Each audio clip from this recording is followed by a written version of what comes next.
On most courses, almost any rider can win in a variety of different ways. There used to be a lot more sprints between the lighter riders, and now it's kind of there's just races that are all over the place. Sometimes it's a group sprint, sometimes it's solo, sometimes it's just riders in ones and twos. I've seen riders solo for almost an hour on the indoor trainer, which a few years ago was just impossible. You could just never do that with the dynamics, but now it's actually possible, which is great to see, because there are riders that their biggest strength is they can ride tempo for an hour. They can't go over 500 watts, but they can just sit at that hard pace for a super long time.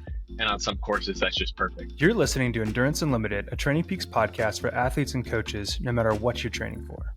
Dial in those workouts with deep insights and cutting-edge science from the most prominent voices in the endurance and hybrid sports world. I'm Matti Rowe, the education specialist here at TrainingPeaks. My guest today is Zach Nehr, the head of Nehr Coaching, as well as a freelance rider and elite rider in virtual, gravel, and road cycling. On this episode, we're covering esports racing and coaching, along with what you can expect from Zach's newly released TrainingPeaks University course on esports cycle coaching. Welcome everyone, Zach Nehr here. Zach just authored a new TrainingPeaks University course we're going to have coming out, which will teach coaches how to train and race for esports. So welcome, Zach. If we could hear a little bit about your background. I know it's pretty extensive, but take your time, and then maybe what brought you into the esports realm. Yeah, first I got to say thank you for having me. It's great to be here. And I will start with my background going back to college, where I studied exercise science, and I was really getting into not just cycling at that time, but also coaching, and coming at it from that perspective, that science background. I was doing racing and coaching at the same time. And then at the end of college and then after college for a couple of years, I did the semi-pro road racing scene in the US. So races like Redlands, Joe Martin, US Pro Nats, all of that. I was almost living in a van at the time, kind of traveling the country doing all those races. Nice. And this is with Project Echelon, right? That's correct. Yeah. Okay. I was with them for many years. Yeah. Cool. So that was probably, a couple of years after college. I was kind of struggling to get results at that top level. I was kind of around 15th, 20th in those races, which is not enough to get a pro contract. So I was doing all the hours, I was doing all the travel, and I just couldn't quite make it at that level at that time. So at the same time, I was working on my coaching business and doing a lot of freelance writing in the cycling world. And that all kind of, I wouldn't say came crashing down, but with the pandemic in 2020, I had gone and I was doing all that traveling and everything, and all of a sudden, all the races were gone. So I had this huge decision to make of what am I going to do next, because there was no Redlands, there was no Gila, there was no option for the entire year. And I was at that point where I'm my early to mid 20s, and it's like, I really got to figure it out now. There's no kind of just coasting along as a 19-year-old trying to figure it out. It's like, I gotta figure out what the next step is. So I actually moved home at that point in 2020, and I just couldn't stop racing. So even though all of these other races got canceled, I was immediately on the trainer into my first indoor races. And I'd never done indoor racing before. Yeah, back when I first started riding, my dad had an old CompuTrainer from maybe the late 90s or early 2000s. And it was the same 3 courses that I would do over and over and over again. Because I was living in Wisconsin. So it was the whole winter is 4 or 5 months on the trainer, almost every single day with snow and ice outside. So I had a lot of indoor trainer experience, but I'd never done racing up to that point. So 2020 was really my introduction into esports cycling and esport racing. And then it really snowballed from there, where I did a bunch of I would say it wasn't really professional racing at that time. There wasn't a lot of prize money in esports cycling, but I mean, in the last couple of years, that's completely evolved and changed where to the point now there's professional esports racers, where in 2020 and then in 2021, I continued with all of that. And I was basically doing that full time of being an esport racer and then also being an esport coach at the same time. So I was working with athletes that had similar goals at the highest level of different indoor racing platforms and even in the last couple of years coaching athletes that went on to do the UCI Esport World Championships, which I was lucky enough to be there myself in 2024, which was pretty amazing. Yeah, yeah, no, really impressive as well. So this whole turn into esports was pandemic, like just pandemic related.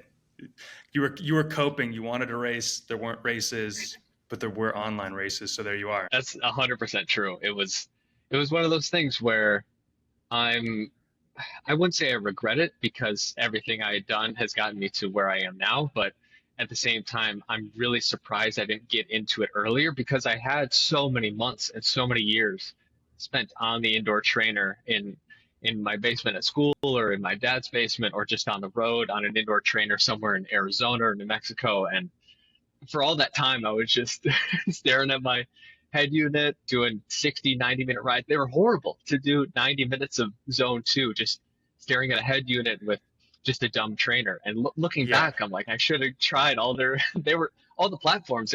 All the technology was there. I just hadn't even tried it until in 2020 when I was basically forced to if I wanted to do any sort of structured training and racing.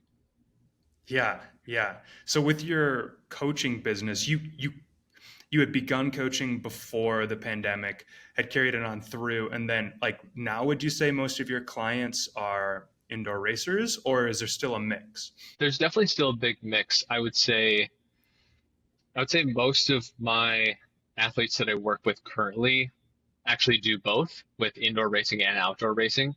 Some of those athletes, it's primarily indoor racing, 80, 90%. And then other athletes, it's kind of the opposite, where they'll do a couple of indoor races a year, but then they're mainly focused on outdoor goals in the summer. Like I've a few athletes right now that have been racing crits all summer, or another athlete who has been preparing for a big week-long event in Italy. So events like that where they'll use the trainer when it's convenient and it makes sense, but their biggest goals are with outdoor racing. With all the athletes I've worked with, I've been lucky enough to work with athletes, a few around the world and then many of them across the US. So it totally depends on where they live and what their riding conditions are like. I would say a lot of the athletes I've worked with in the Midwest, it's once you get to November, December, it's kind of just understood you're going to be on the indoor trainer for the next few months. So at Yeah, that point, there's no real choice. Whereas other athletes, whether they're in either in Texas or California or something like that, the indoor trainer is not completely necessary. It's there if they want to use it, but they can do 90-95% of their training outside. So I think understanding that balance with each athlete individually is really, really important for coaches because you don't want to give too many indoor cycling workouts to an athlete that's going to ride outside every day because there's a lot of these, indoor cycling specific workouts that whether it's 30-15s or 30-30s or something with kind of those short bursts of power, but very structured, where depending on where you live, it's almost impossible to do a workout like that on the road, and especially yeah. to do it safely. So I think communicating with those athletes and understanding, is this a session that you're going to do outdoors or indoors? And then how can we adjust that to fit their needs? So I guess from to get into the esports universe, like I want to hear about the training and the racing aspect, but maybe kind of like understanding just at a simple level for lots of coaches, like what do races look like? Are they 5 minutes? Are they 3 hours?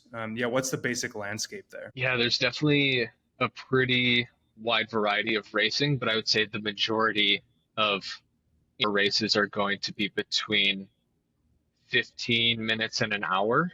It's Okay. pretty rare to get outside of that. You can probably find a 5, 6, 7 minute race. You can probably find a 2 to 3 hour race. I just did a 2.5 hour race the other day, but those are kind of once a month kind of things that pop up on the calendar. The normal races are going to be that 15 minutes to an hour, which means the intensity is going to be really, really high. It's almost like I mean, it's almost like doing a criterium or a cyclocross race, but I mean, even those races, you never go as short as 15, 20 minutes. So when you're on the indoor trainer, the intensity is just through the roof from start to finish. And then on the trainer, there's also less coasting. Sometimes there's no coasting depending on the route. So that is definitely a type of effort that it can really take some time to get used to that, especially depending on where athletes are coming from. Especially, I've had athletes who live in hilly places, maybe not mountainous places, but where they ride a typical route, it'll just be up and down 1, 2, 3 minute climbs all ride and descents and twists and turns and stop signs and everything. So they're never pedaling at a steady output for 20 minutes straight. And then they get on an indoor trainer and they get 10 minutes into a race and they just completely explode because it's like Yeah. there's no quarter, there's no descent, there's no downhill for me to just even just that 5, 6 seconds of coasting is so helpful for so many athletes just to kind of get that energy back into their legs, and to not have that on the indoor trainer can be extremely challenging. Yeah. Yeah, I would imagine. Probably not so many people. Like, it just sounds like it's just on constantly and crazy high intensity. And just when you think that you would break, you have to like do more power or something. Definitely. Yeah. And it's one of those things that the since I've been in it now for around 5 years, it has definitely changed depending on the platform that you're racing on and kind of the race dynamics. I think a few years ago there were a lot of races that were very on off. So on the flats of the downhills, everyone would relax because that's the only time where you can ride under 200 watts. So everyone relaxes, and then the next climb, the next uphill, they just go crazy, 500, 600 watts. But now I think there's so many riders that have come to esports cycling where they know their strength isn't the punchy power, their strength is the steady power, or maybe they're a bigger rider, 80, 85 kilos, so they'll attack on the flats and attack on the downhill. So there's so many more races now where it's just kind of on the gas all the time, which for a punchier rider like myself is so painful to make it over a 3 minute climb. And then you're coming down the other side, it's maybe -2, -3%. And then someone sends it off the front and you're just like, I thought I was going to recover, and just, just another effort. Nice. So it sounds like there's a lot of like different ways, like different types of riders who can find success racing indoors. Like, you don't just have to be like a sprinter or like just a climber. Is that fair to say? 100%. Yeah, that's something that I think I'm very happy how that has evolved over the past few years, where I think it used to be extremely watt per kilo driven, and it was anyone who the riders with the best watt per kilo would win every single time. There weren't many tactics or other dynamics. It was just at some they would break away.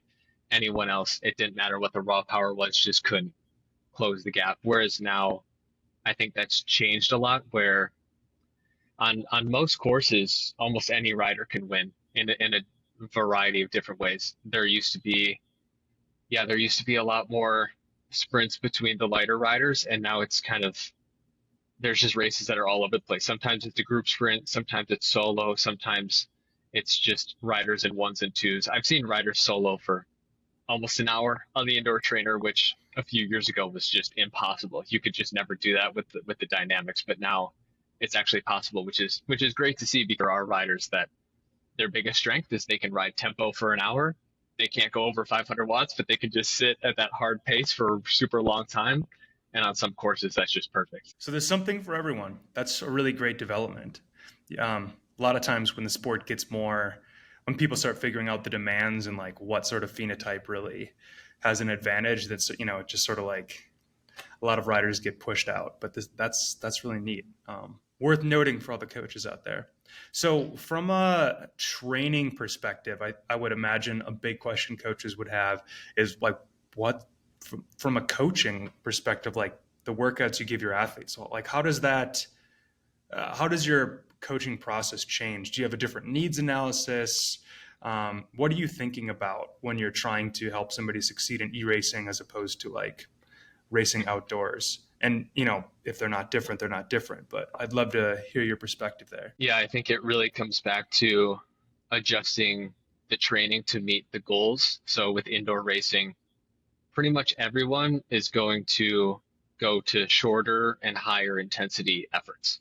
Whereas with a lot of outdoor racing, there's longer races, maybe it's multi-day races, maybe it's 20-minute climbs or something like that. Whereas on the indoor trainer, maybe the entire race is only 20 minutes and you're going to spend over half of that race in zone 4 and zone 5.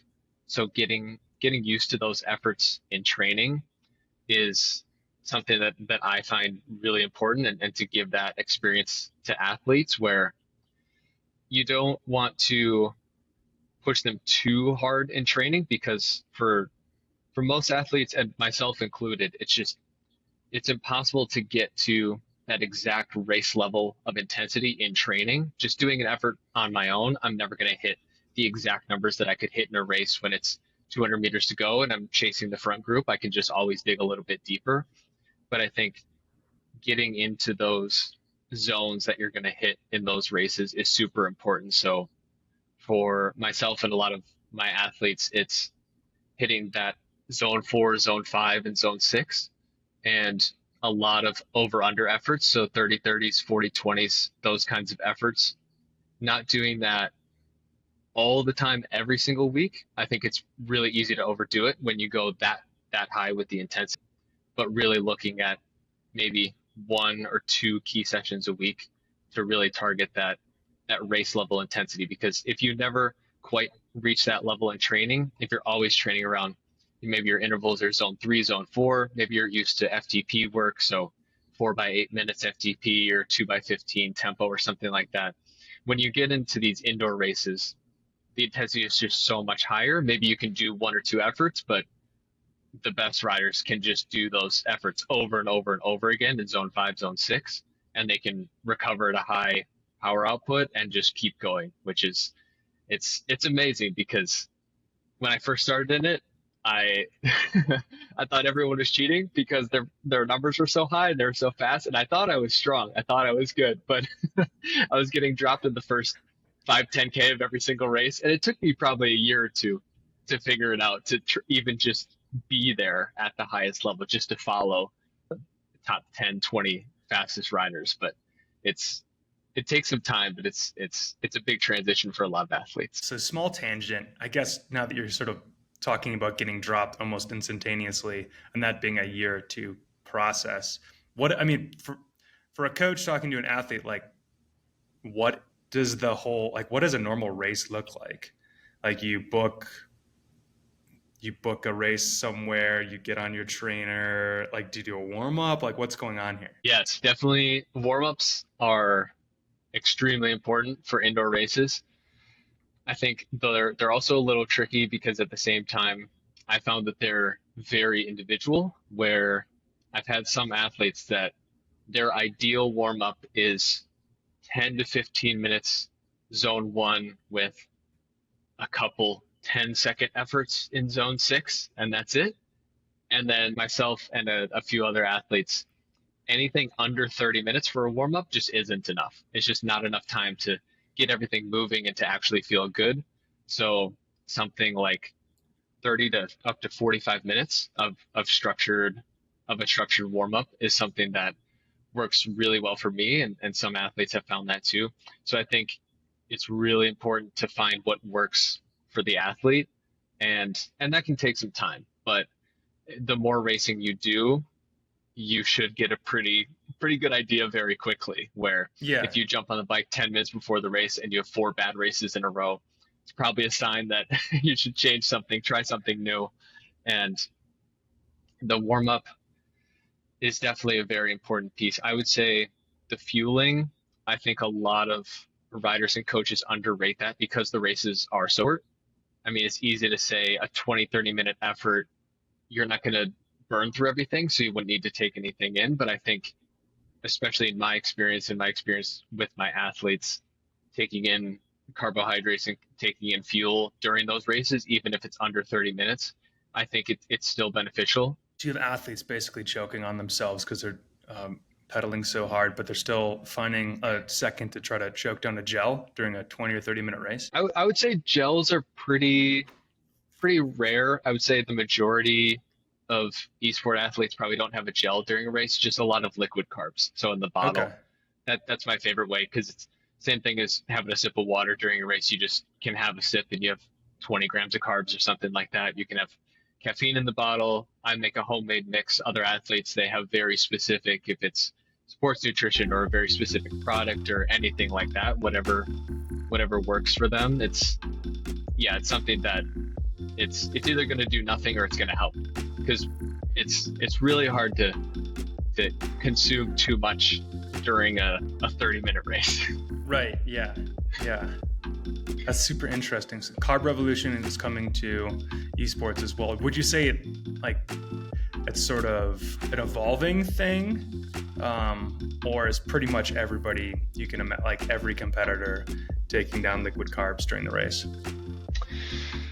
It's definitely evolving because, and this is a pretty tricky topic, but with the weigh-ins that happen for verified esport racing. So for most verified or kind of semi-professional, professional level esport racing, there's a series of weigh-ins that riders have to do, or just one weigh-in before the race. Depending on the race, depending on the platform, it can be a pretty variable window. A few years ago, there were some platforms that would have a weigh-in 24 to 48 hours before the race. So you would have riders that can cut an extreme amount of weight, mostly water weight, kind of 2 days before the race. They would do a long ride, get in a sauna, and then they would weigh in 10 pounds lighter than they actually are because they have 2 days to completely rehydrate, refuel, get some sleep, and recover, and then race. Whereas It's like a now the wrestling window thing. is definitely, yes. Now the window is much, much shorter. So it's it's evolving pretty rapidly, but right now for most platforms, the weigh-ins are between 45 minutes and 90 minutes before the start of the race, which is a pretty tight window for those athletes that like the longer warm-ups. You kind of have to do the weigh-in, get ready, get right on the bike. If it's a 45-minute or 60-minute window, um, but that's something that is pretty tricky because there's also with esport racing, there's also these extreme start times because you have, let's say there's one professional level race on a Saturday and it's only at one time. So there's riders from all around the world that are doing this race, but you have a rider in Japan, you have a rider in the US, you have a rider in Belgium, you have a rider in Australia, and they're all racing at the same time. So a couple of those riders might be racing at noon or 2 or 3 p.m., which is great. And some of those riders might be racing at 2 a.m. or 4 or 5 in the morning. So then that weigh-in window becomes very complicated because you have to get up super early, or some riders are even racing at midnight. So you go the entire day kind of trying not to be nervous about your fueling and your intake because your weigh-in is, if it's at 9 or 10 p.m.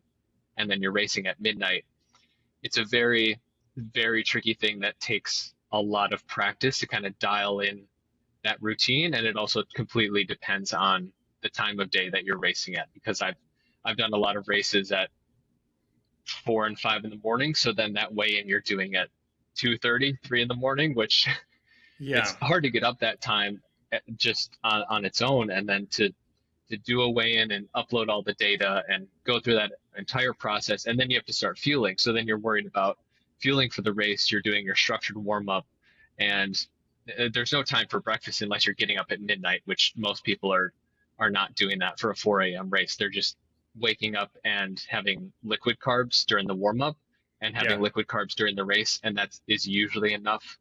But that's a very, very tricky thing to get right. Wow.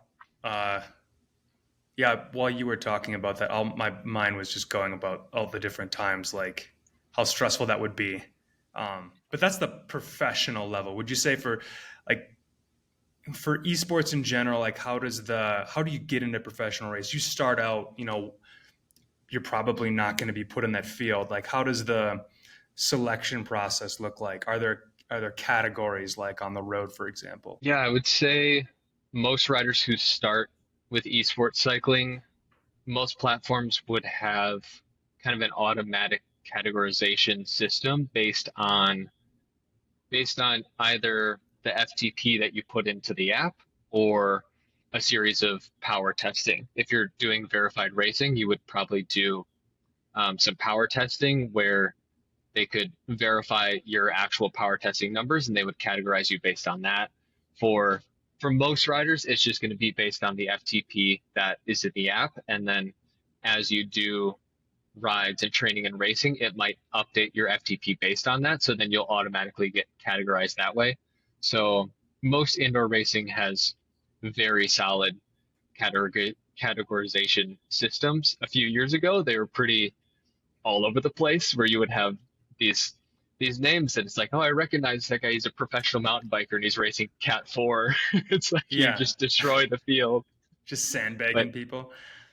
yeah, nowadays it's much better. So most of the racing you'll be automatically put into a field that is going to be very competitive. It's going to be really hard for you to win, but at the same time, it's possible for you to win, which I think is really good for the categories and for getting more riders into the racing and enjoying the racing. And then to move up in those levels, you can always, I mean, the simple answer is get stronger, just increase your FTP and you'll move up in those categories if you get Just good pedal race harder. results. Yeah, exactly. Yeah, if you just win everything, you go straight to the professional Yeah, level. It's yeah, it's it's really easy. simple. Yeah. Why are you overcomplicating it? Yeah. I would say to get into the top level of professional racing, which has thousands of dollars in prize money, that process is much more stringent with the pre-race verification, and that would involve height videos and weigh-in videos and dual recording and the live stream power testing Can I pause you there? based on all that. Yes, Did you say height videos? yes, verified height video. You have to verify exactly how tall you are. Okay. Wow. So, sorry, that's fascinating. How many people in general compete in a race at once? I would say the average race probably has 40 to 50 or 60 riders. Smaller races might have 20, 30, and then the biggest events, maybe a couple hundred riders. Wow. So there's somebody in the verification end of things on these high money races that are just processing all kinds of information 45 minutes before the start. That sounds Yes, wow. yes. Okay. It's typically a team of people that are working very, very quickly to verify everything as close to as real time as possible. In an ideal world, it would be all in real time, but right now that window is as close as it can get. So yeah, if there's a rider who is unverified or unapproved, sometimes they're able to take that rider out before the start of the race, just in the pen or something like that. Sometimes they're able to remove riders from the actual race once it started. So that process has gotten much better because yeah, a couple of years ago there it wasn't even close to that. It was the results would be verified a couple of days later, and then riders would get DQ'd that way. But then it's like, well, if they've been in the race, they affect the race, and just the results are just so much different at that point. In your observation, you sort of like jumped in head first pandemic time. Now it's 2025. How popular is this getting? I mean, is from a if you're a cycling coach, are you in some ways like remiss, like passing up on a certain clientele because I mean, you would just imagine that the average cyclist now probably wants to compete indoors. Yeah, I think it's a really interesting question because there are a lot of cyclists who just never will want to race indoors, and that's completely fine. It's just not something they're interested in. But there are so many cyclists. that aren't interested in the racing side, but they can benefit so much from the training side. And whether it's the area that they live in or the weather or anything like that, if they're stuck on a trainer for 2 or 3 weeks, it's for some riders, they see that as just a down period where they're just not going to train as much as they usually do. Whereas other riders, it's such a good opportunity where you can do so much high quality training in that amount of time. And all these different platforms, there's so many ways, not just the racing, there's so many ways to get benefits from indoor training, whether it's the structured workouts or some of the other features where you can you can look at course recon for different things, or you can work on different dynamics or pacing or anything like that. It's like there's so many different benefits that more cyclists can get from indoor training just outside of the racing, which I completely understand that not everyone is interested in that side. But even I've had athletes that the weather's no problem where they live, but if it's if they live in a big city, or I've even had athletes who live in a super warm climate, but then the air quality will be so bad for a week or two that they have to go to the indoor trainer. And instead of looking at that as such a negative, it's something where you can try new things and try different workouts and get so much benefit from the indoor trainer during that time. Seems like it'd be a great tool for like indoor bound year-round cyclists in the winter to sort of like maybe stray away from just doing just base work. Also to that, do you ever worry with some of these year-round cyclists who are competing outdoors and indoors that like from a physiological perspective it's just like too much intensity and there's never a long enough period where they're just like chilling out, letting their nervous system go to the beach, so to speak? That's definitely something that, yeah, has come up over and over because a lot of the indoor racing season is there isn't one big event. It's kind of every single week all year round. And then, like you said, if you add outdoor racing on top of that, it's just a crazy amount of intensity. And that's something that I found is really individual with each athlete, depending on how many races they're doing, how hard those races are, and then how much stress that causes for them. Because some athletes, they hate doing the high intensity structured training. So the way they get their high intensity is they'll do an indoor race once a week. So in that case, that rider can probably race year round once a week and it'll be totally fine. Whereas someone who they enjoy the structured training, they also want to race, they also want to do some outdoor racing. All of a sudden you look at their training calendar, it's like, well, Tuesday, Wednesday, Thursday, you want to do intervals, you want to do a race on this day, and then there's another race this Saturday, your indoor race is Sunday, and then you have this gravel race the next weekend. So you're going to travel for that. And all of a sudden you have a 20-day block and there's 15 high intensity days. It's like, whoa, we gotta take some of these out because that is way, way too much. You could do that, or I could just put you on a spit and turn you over a fire. Like, that's Exactly. crazy. Have you had athletes go through that? Definitely. Yeah. Yeah. I've had, and I feel like I've actually experienced that myself as well, where Yeah. I've had periods in my cycling career where it's just the last thing I want to do is a structured workout. So I would jump into an indoor race once a week, and that was plenty to maintain my fitness. And then there's been other times where it's just super focused, super motivated. I'm ready to do intervals on Tuesday, Wednesday, Thursday, and then rest and then race over the weekend. And then it'll be great for 3 weeks.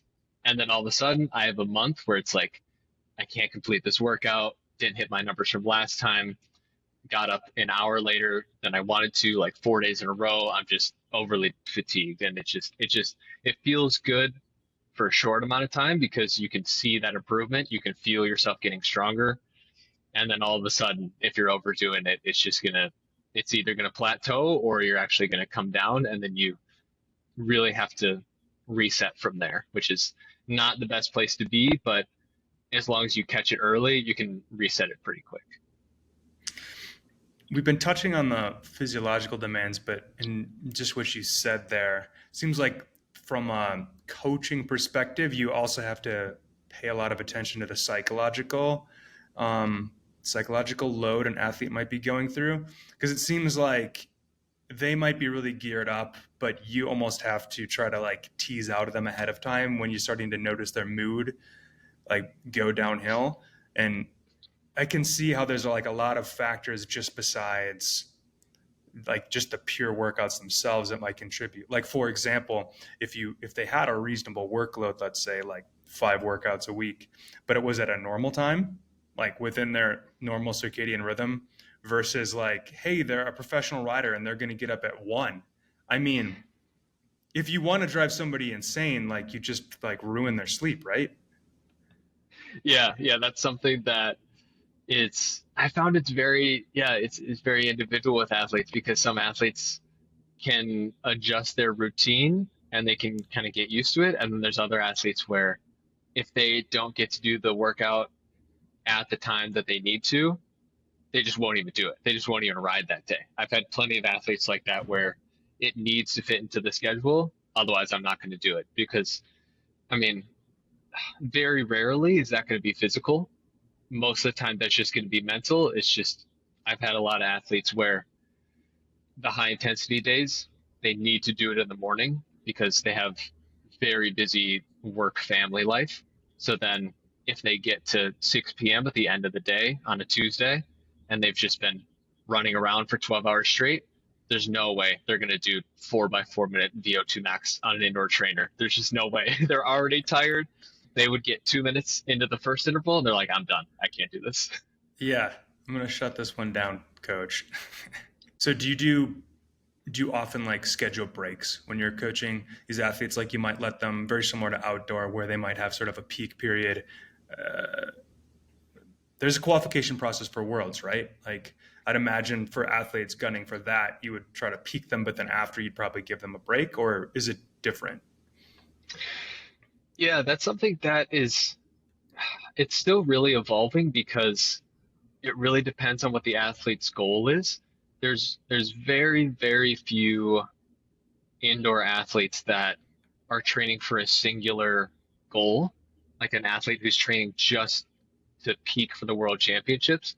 Most of them are training to be fit year round, so kind of just ride at 85 to 90% all year round because the races are every single week, and then the summer maybe they have some outdoor races.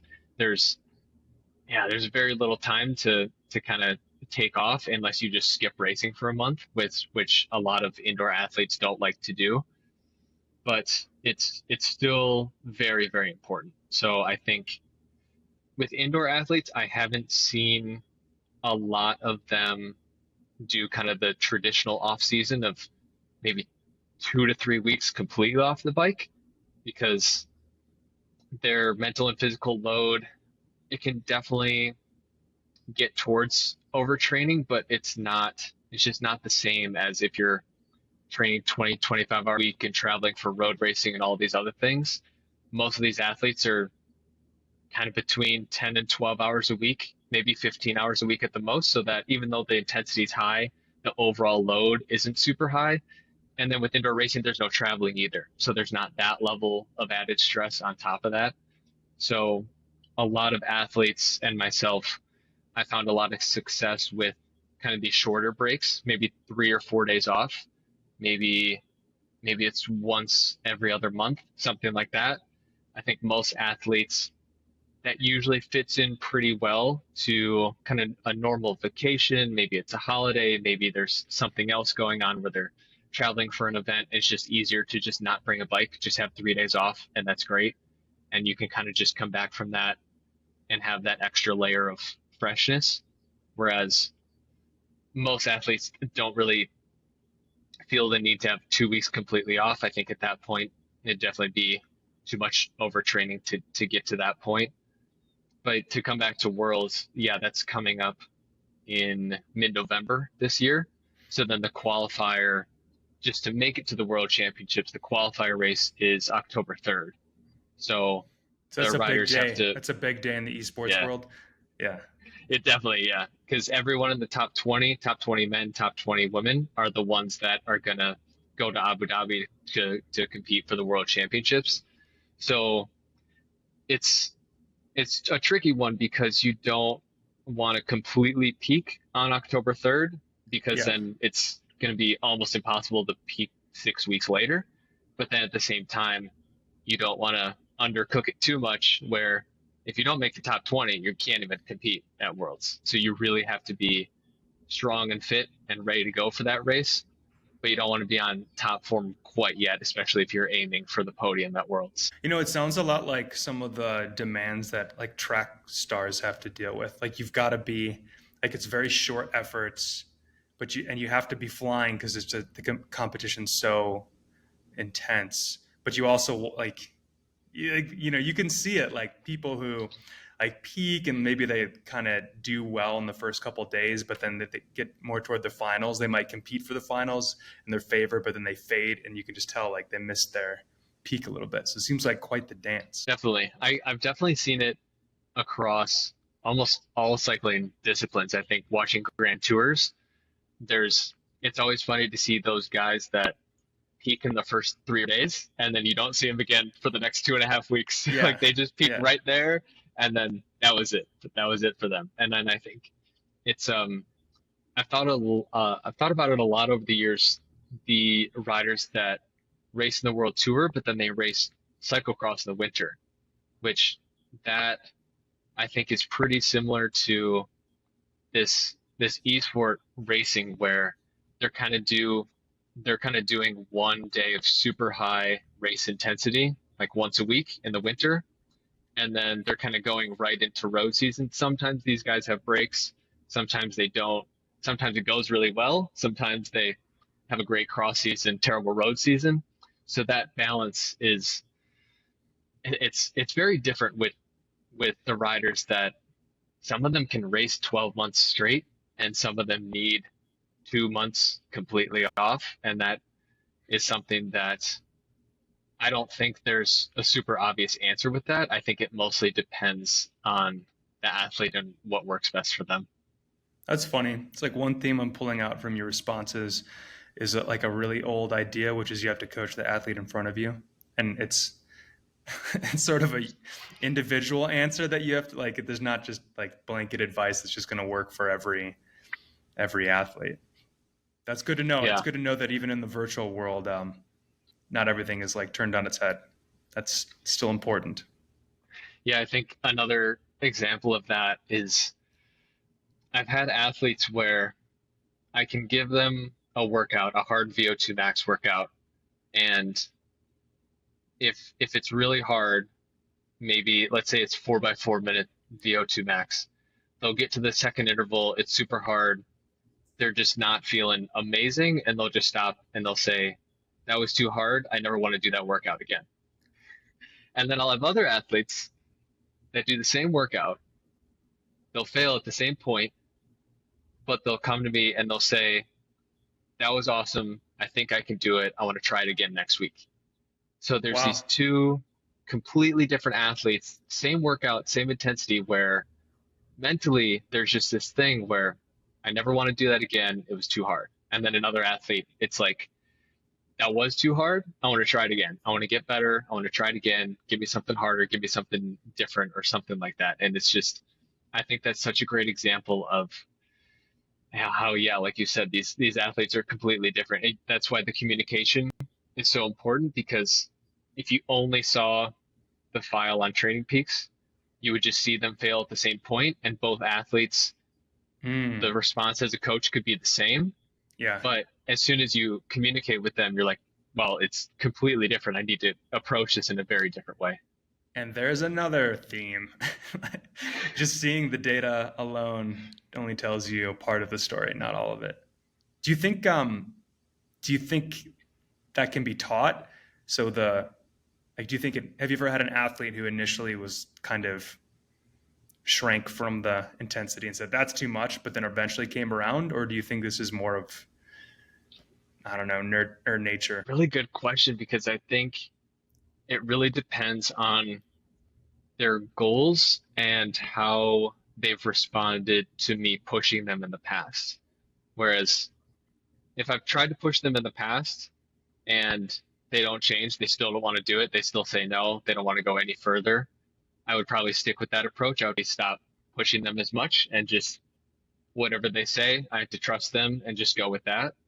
Whereas I have had definitely athletes, usually younger athletes that have less experience with this. So it's kind of scary to fail a workout. You're like, what's wrong with me? Like, why did that happen? Like, I can't do this. So then maybe You come down on them really hard. There is a lot wrong with you. You're broken. no, but it's a very interesting point because you want to push them, but again, not too hard because it's yeah, with younger athletes, it's so easy to I've seen so many young athletes just burn out. They're just world class, top level, like they're gonna be professionals, and then Yeah.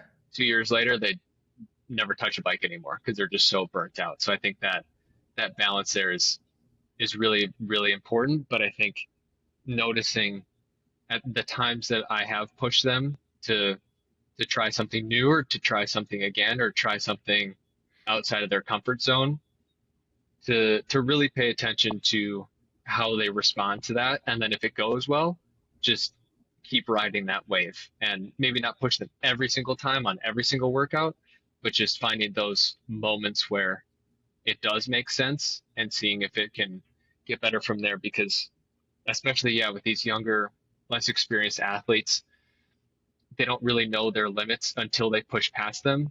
So then if they never push to their limits again, they're just never going to know. It's going to be so much harder to improve. Whereas if you can help them get into that next workout, or maybe it's that failed workout couldn't do last time, a lot of times I'll try to say something along the lines of, all I want you to do today is do the best effort that you can possibly do. I don't care if you fail. I don't care when you fail, if you fail. I just want you to do the absolute best you can and don't give up. And then whatever happens, happens. Like if you do that, I'll be happy with the workout. I won't even care what the numbers are. You sound like a good coach. Sounds like you have lots of ways to get the same thing out of people. I Thank think you. people Yeah, I think coaches often forget that, especially with like younger athletes, that it might actually take them a while to like understand what it feels like to just go as hard as you can, you know? it's very true. And another thing that pops into my mind with that dialogue and those styles of workouts is there are so many races that I've won or that I've seen my athletes win where they didn't do their best numbers ever, where whatever the situation was, they were fatigued, everyone was fatigued, but there was a moment in the race where it was the time to go and they went and they held on for the win and their numbers were 50 watts off their PR, but it doesn't matter. They won. The effort is all that matters at that point. So those are the moments when it's like, I don't feel great, but I'm not going to give up. Because if you give up, you're never going to win. You don't need to do your best numbers ever. It doesn't matter. But you need to keep trying in that moment. Thanks for doing my job there. I had meant to segue at some point into tactics, but you just sort of touched on them. It seemed, and this is maybe like sad for Olympic rowers with hearts the size of pianos who just want to get on and like pedal as hard as possible and win automatically. But it seems like tactics are increasingly super important. And if they are, what do they look like? Are they similar to outdoor like road riding?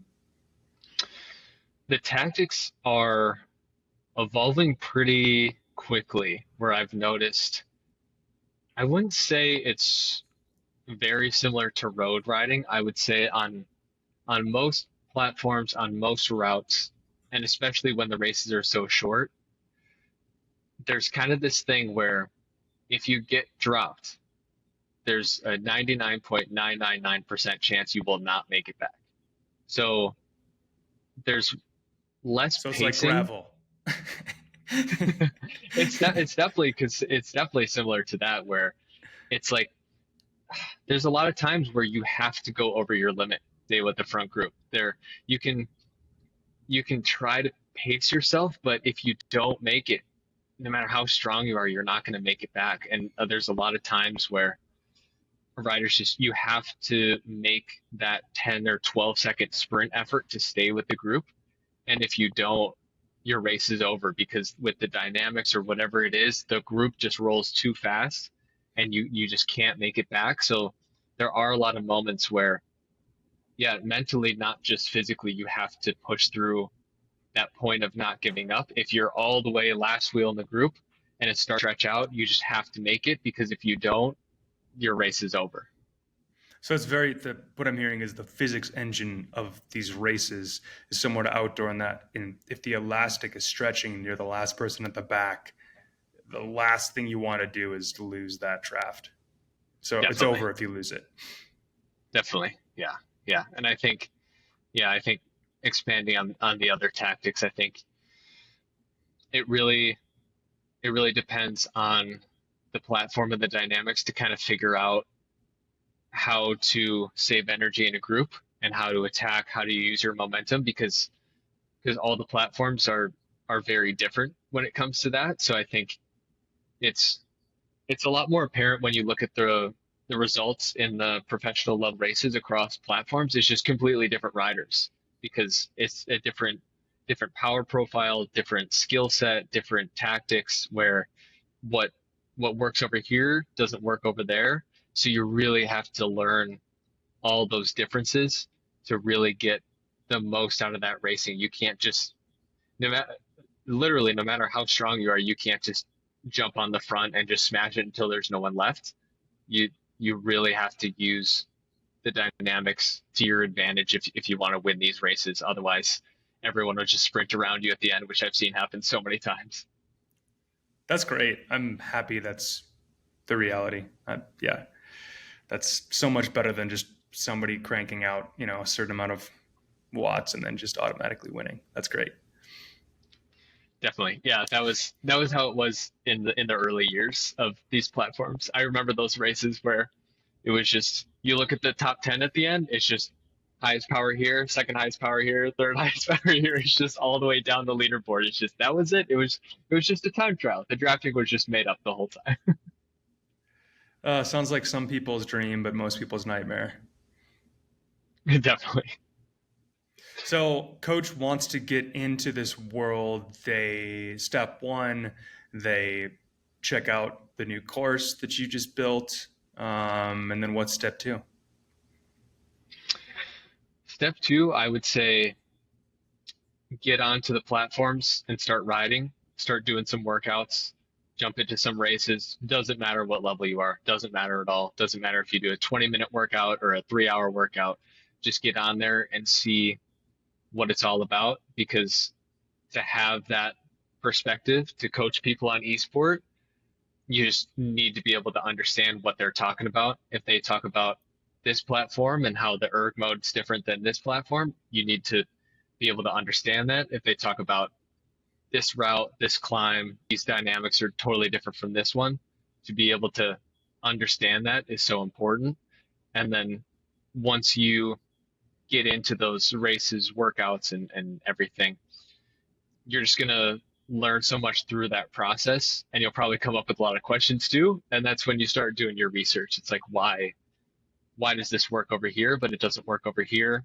Why do athletes love these workouts on the indoor trainer, but they never do them outside? There's a lot of different things like that, where noting those differences between indoor and outdoor is really, really important if you want to be coaching these esport athletes, because I understand why 2 by 20 minutes is probably a great workout outdoors for someone who's aiming at a climbing race. But if you give that to someone on an indoor trainer, if they're not mentally tough, they're going to hate you. I believe it. Right on. Well, thanks for coming on. I think people are going to get a lot of value out of this podcast, and especially the course you put together. It covers everything. I try to touch on a bunch of stuff you went through in the course, but an hour certainly isn't long enough to get to all of it. So thanks for your time, man. Thank you. It's been great to be here. I really appreciate it. Thanks for listening to Endurance Unlimited. Be sure to like, subscribe, and follow us on your platform of choice to never miss new episodes. Also, be sure to leave a 5-star rating to let your coach and the algorithm know you're ready to dial in your training. Find more resources to help you take on your next challenge at TrainingPeaks.com or find us on social media at TrainingPeaks. Got questions? Leave a comment or send an email to podcast@trainingpeaks.com. Good luck in whatever you're training for, and trust the process to reach your potential.